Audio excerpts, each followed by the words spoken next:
Welcome back to Straight Heat on SB Nation Radio. And on SBNationRadio.com. Presented by Rocket Mortgage by Quicken Loans. From the O'Reilly Auto Parts Studios, here's your host, Patrick Creighton. Joining us on the hotline right now, he covers boxing for the LA Times and BoxingScene.com. What's up, buddy? Manouk Akopyan. Hey, Manouk, how you doing? I'm doing fantastic, Patrick. How are you this fine Monday evening? Doing all right, brother. Appreciate you taking some time with us. I know it's late, but I'm glad you're able to make it with us because the fight on Saturday, it was entertaining. It was wild. It just wasn't what anybody thought it was going to be. How surprised were you that Tyson Fury was able to so successfully pretty much change his entire strategy and like evolve himself as a fighter in this fight, specifically for Deontay Wilder? You know, Patrick, I don't want to say I'm Nostradamus, but I wasn't surprised. I was actually one of the few people who was very confident Tyson Fury would win, because covering both of these fighters' career over the last few years, you have seen the evolution of Tyson Fury. He's a dynamic fighter. He can bring the fight to you. He can take it away from you. He's the slickest heavyweight boxer we've seen in a long time, where you don't have that kind of size, speed, technique, ability, all that jazz. Wilder, he's a one-trick pony.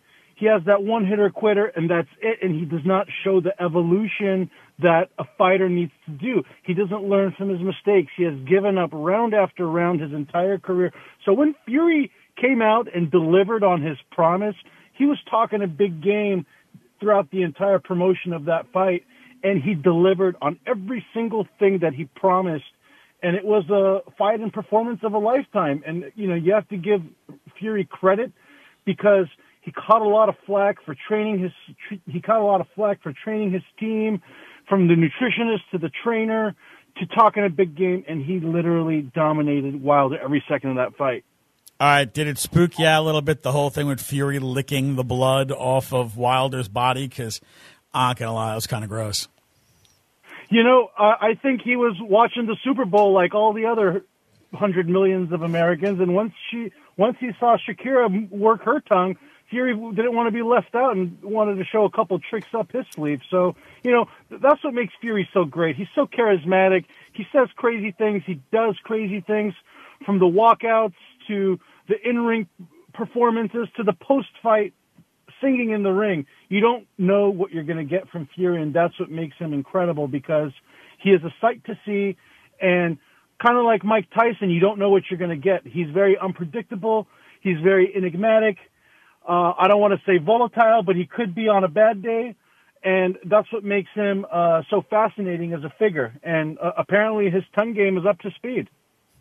Manouk, you know, there's discussion that the Wilder camp may terminate their relationship with Mark Breland because he threw the towel in. I think it was the right move to throw the towel in, because he was getting absolutely pasted from pillar to post. But, you know, listening to what his trainers were saying, and you heard some former champs say it during the broadcast, his corner, they're not treating his cuts, they're not icing down his face, they're not, you know, giving him any kind of advice. All they're telling him is move forward and punch. Meanwhile, he's getting walked down by a bigger, stronger guy. Like, they had nothing. They had no idea how to handle a bigger guy walking them down. Usually Deontay's walking somebody else down. Should he be looking to clean house with his training staff? Because, I mean, that was a woefully incompetent corner. Well, let me tell you this, Patrick. I've covered Wilder throughout his entire career, and during fights which he hasn't performed at his best, we're talking about Wilder Fury 1, we're talking about the Luis Ortiz fight where he essentially gave up rounds. I had asked Wilder straight up, have you considered making changes to your corner? And he's a very loyal man, probably loyal to a fault. Mark Breland and Jay Diaz have been in this corner since the very first day he stepped foot in the Alabama gym, and Wilder has told me he will retire with them in this corner. Now, that's what he said a couple of months ago. I haven't had a chance to follow up on that sentiment over the last 48 hours. But that's where Wilder's stance is as far as his corner goes. I know he's incredibly upset that the corner threw in the towel.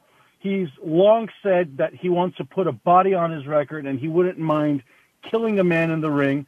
And he's come out and said that I'm willing to take that same risk upon myself. I've had that talk with my family. So apparently there's a miscommunication in the corner that Wilder did not want a towel being thrown in. And if that's the case, they need to leave that towel in the locker room or shove it under the ring and use it as an emergency situation, because they shouldn't be throwing in a towel if it is the fighter's wish not to. But I cannot fault Mark Breland for throwing in the towel. You have to look out for your fighter's safety and have him see another day. For anyone who watched the fight, and I know a lot of people did, you can see Wilder was never steady on his feet. He was never in control. The balance wasn't there. He was stumbling out of his corner, coming out of the fight. The body language was bad the entire fight. And, the corner saw it, and they saved him. They saved him to see another day. The contract says there's an immediate rematch clause that can be exercised in the next 30 days. Sure, he'll get the shorter end of the stick when it comes to a purse, but it'll still be higher than any other payday he could earn fighting a B-level fighter. So, Wilder does not have the belt, but he's still in a position of power to get an immediate rematch and right the wrong that we witnessed Saturday night.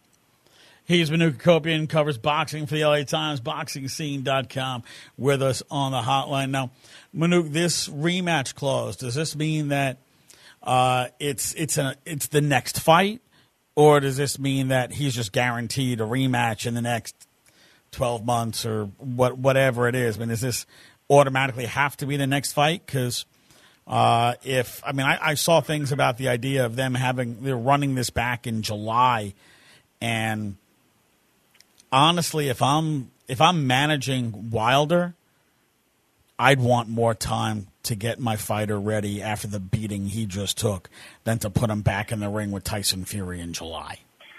No, Patrick, that is a very fair point. And part of the negotiations when it comes to boxing and these contracts is, whoever won this fight was going to be in a position of power. Depending on the beating that they put down, Fury is in a very advantageous position right now because he has a hurt Wilder who has to make a decision in the next 30 days, which he's already said he's going to exercise that right. However, he's coming off his third fight in the last 8 months. Sure, he knocked out Brazil in the first and pretty much came away unscathed against Luis Ortiz, but that's 3 training camps in 8 months, which is a lot for a heavyweight in today's day and age. And, with Wilder claiming that his legs were done, I don't think that has to do anything with a 40-pound costume. That has to do with him going through a rigorous training camp and regimen for the last 8 months. So, fatigue is surely catching up, and it's going to be even more right now because now he's more likely going to overtrain to correct all the wrongs that he went through this fight. But, out of all the excuses, you're going to put it on your 40-pound costume. I found that laughable. I don't know. Maybe he's working on a sub-career as a stand-up comedian. It was, yeah. I never played professional, but I played hockey for a long time. I played in high school, I played in college. As a goalie, you wear about 40 pounds, a little more of equipment.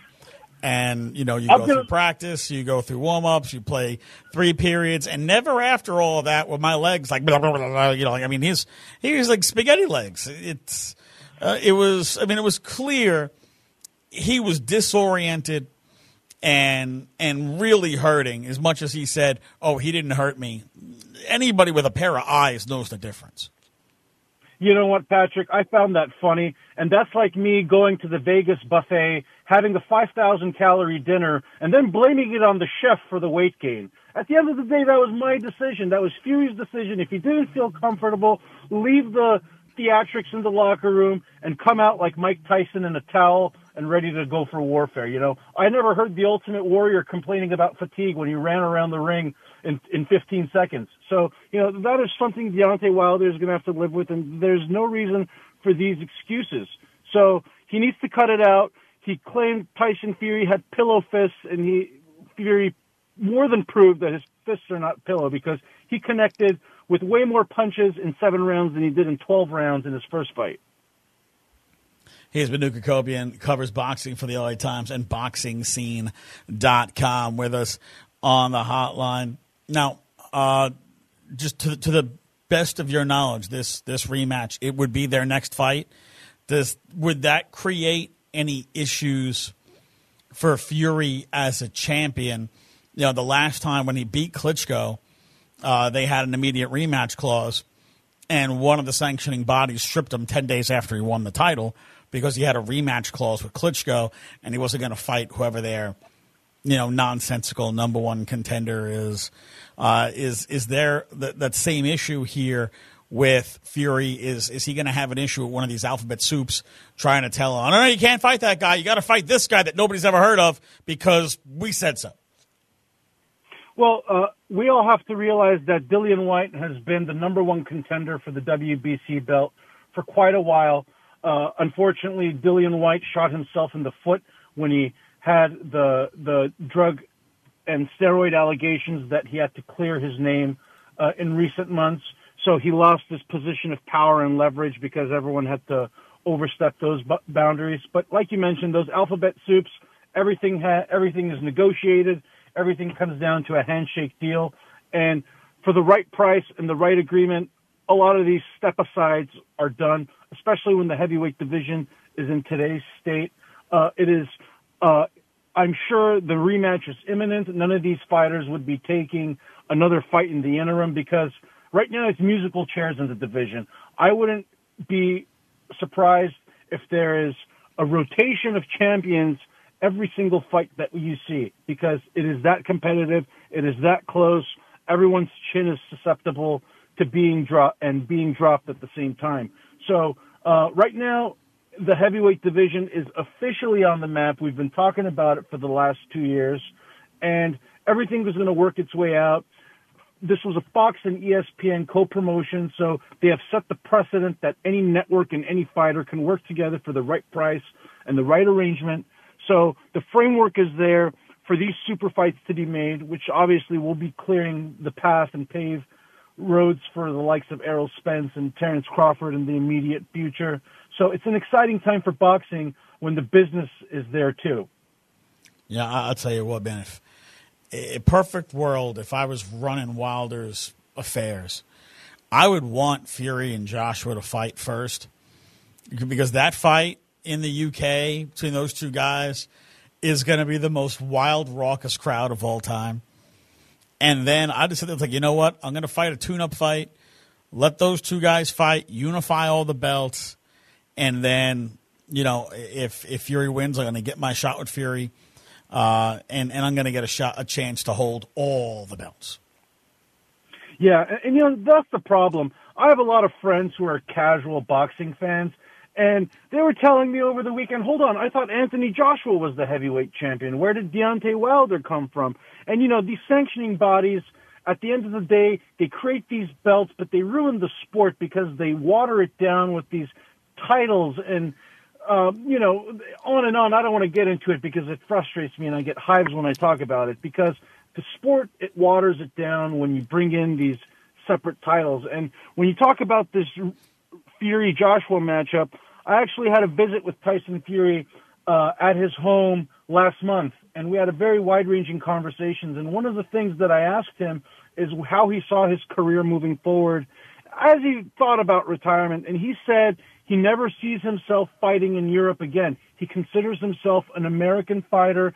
He said he lives in Las Vegas when he's not overseas in England, and he doesn't want to fight in England anymore. And I asked Frank Warren Saturday night after the win, what do you have planned for Fury? Do you want to see him fight overseas? And obviously Frank Warren, Fury's manager, said, for the right price, everything could be done. And, that's what boxing is at the end of the day. You and I can fight in Saudi Arabia for the right price too, Patrick. Hey, for the right price, man, I'm down. You can kick my ass for the right price.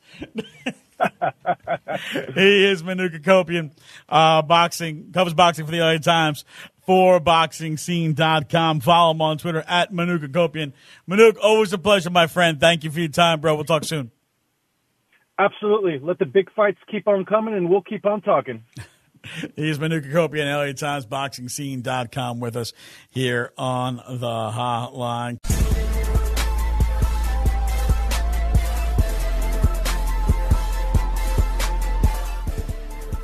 Welcome back to Straight Heat on SB Nation Radio. And on SBNationRadio.com. Presented by Rocket Mortgage by Quicken Loans. From the O'Reilly Auto Parts Studios, here's your host, Patrick Creighton.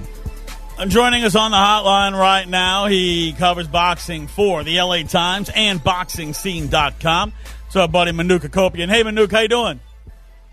I'm doing fantastic, Patrick. How are you this fine Monday evening? Doing all right, brother. Appreciate you taking some time with us. I know it's late, but I'm glad you're able to make it with us because the fight on Saturday, it was entertaining. It was wild. It just wasn't what anybody thought it was going to be. How surprised were you that Tyson Fury was able to so successfully pretty much change his entire strategy and like evolve himself as a fighter in this fight, specifically for Deontay Wilder? You know, Patrick, I don't want to say I'm Nostradamus, but I wasn't surprised. I was actually one of the few people who was very confident Tyson Fury would win, because covering both of these fighters' career over the last few years, you have seen the evolution of Tyson Fury. He's a dynamic fighter. He can bring the fight to you. He can take it away from you.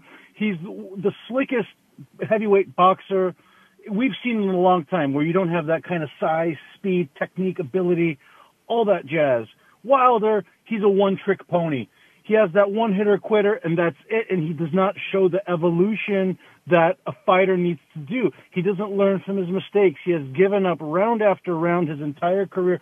So when Fury came out and delivered on his promise, he was talking a big game throughout the entire promotion of that fight, and he delivered on every single thing that he promised. And it was a fight and performance of a lifetime. And, you know, you have to give Fury credit, because he caught a lot of flack for training he caught a lot of flack for